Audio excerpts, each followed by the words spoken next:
My moment didn't exist. It didn't exist. When I started in, nobody got into comics. Everybody thought that comic books were going to go out of business. And in fact, they almost did. Because at one point in 1953, Congress attacked comic books.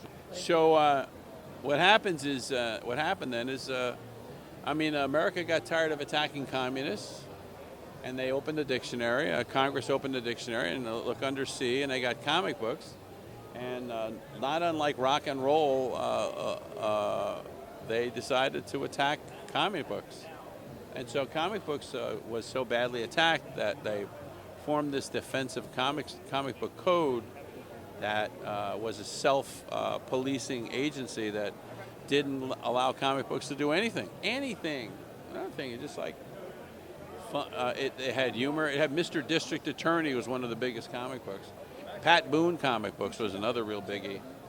Sugar and Spike, another great big one. So I would say comic books were in what you call the doldrums.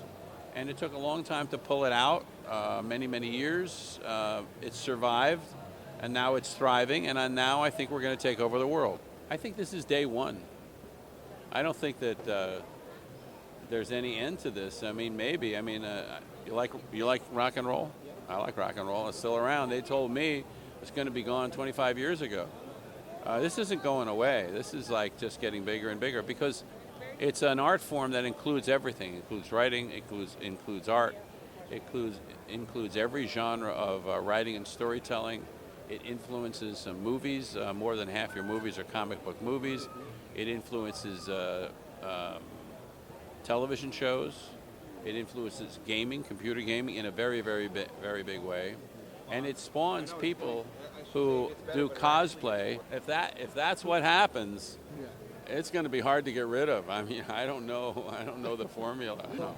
I think I draw well. You draw extremely well. And style generally, even though people think of it as a certain thing, it's basically what you do badly. So I try to limit what I do badly and try to make the stuff look more like illustration, which sort of looks like photography, only a little bit less.